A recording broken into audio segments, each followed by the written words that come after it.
Marty Supreme came out. Wow, what a surprise. It's really good. It's really good. It's a good movie. I need to watch it again in a better environment because the theater experience I had kind of sucked, but it's a really good movie.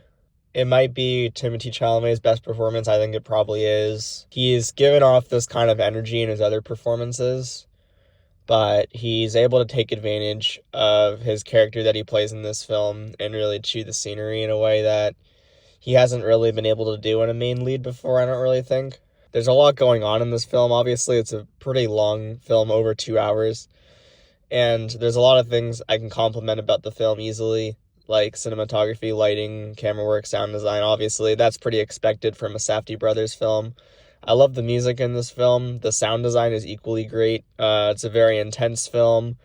Some people were saying it was more intense than Uncut Gems or Good Time. I don't know if I can agree with that, but it still was a very enjoyable film. And I liken it in a way, sort of the way I do to Challengers, where it takes something conceptually boring like tennis, this time table tennis, I guess, ping pong, but then makes it really interesting and is able to have a kind of maximalist style with really good music, a really interesting story, and is able to have very intense set pieces that are able to engage you with the story.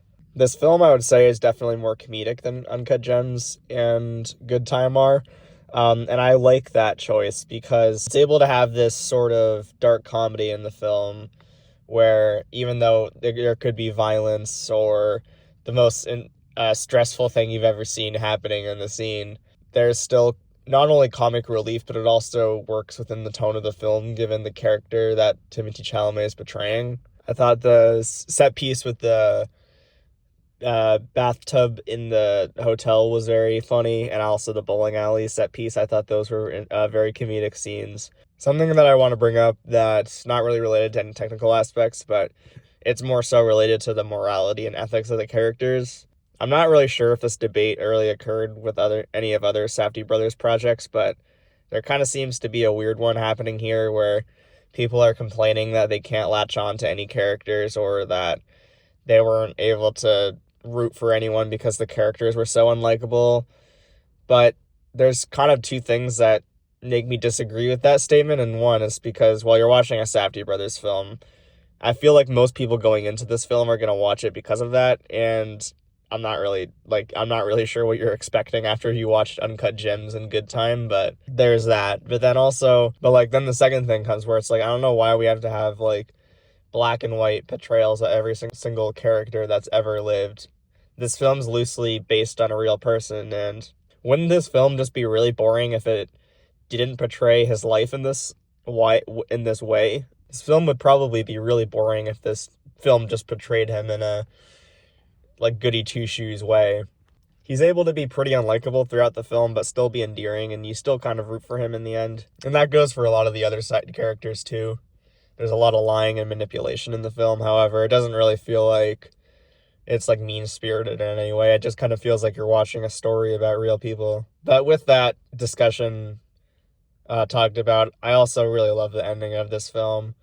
To spoil it briefly, that's your warning, but I love the final shot with the baby at the very end of this film. It's just great. The way I look at it is that it's kind of him. I really like the choice to just end it right there. There isn't really like an epilogue or anything. It just kind of ends right there. Also, then just the sounds of the babies crying. That's just another level of stress. I don't think most people like the sounds of babies crying. So that just adds another level of like, wow, like this feels like there was an elephant on my chest the whole time watching this movie, but now it's finally relieved. But yeah, overall, I do really like this film, and I've mentioned a lot that I like about it, and that's giving the film an 8 out of 10 rating right now. However, I feel like people are a bit more positive than I am generally, so that's why I do want to watch it again in a better setting. But that's just my thoughts for now. Maybe I'll do an update giving it a different look. Maybe I'll go more in depth, but when there's more clips. But that's my thoughts recently after seeing Marty Supreme in theaters. If you like hearing me talk about movies, then subscribe and hit the like button because I like doing it too, so I'll keep doing videos. Thanks for those that are watching, and goodbye. Thank you.